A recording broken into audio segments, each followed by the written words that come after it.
Umakyat na sa 20 ang kaso ng COVID-19 sa Iriga City, Camarines Sur.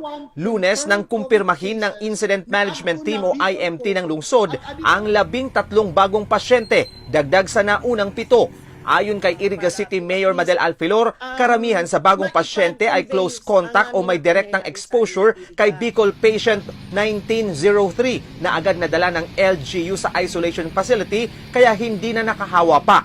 Kinaram naman po ninyo si 1903, amo po adiso nagraan. Amo po adiso nagraan because agko comorbidity. During the time na adto si patient number 1903 na-declare nag-lockdown na tulos ading family adi. Agko na tulos adi lockdown. Kasama rin sa 13 bagong pasyente ay ang online seller na kapatid ni Bicol patient 1997 at isang office mate sa Iriga City Hall. Aduda man nama online at kayang isad na igin nag-o-online niya, negosyo niya is online.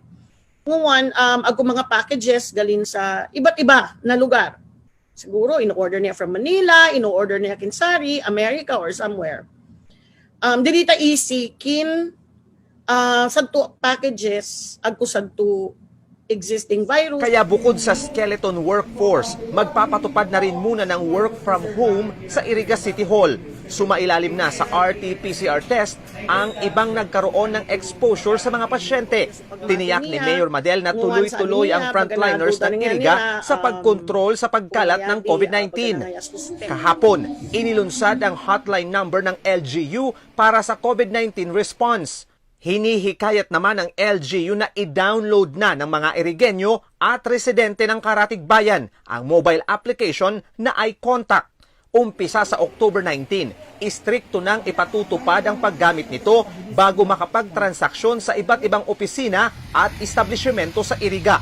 Nakatakdang magtungo sa mga barangay ang iContact team para umalalay sa di pa nakarehistro. Ang iContact ang unang contact tracing app sa Bicol Region na nilikha ng isang local government unit.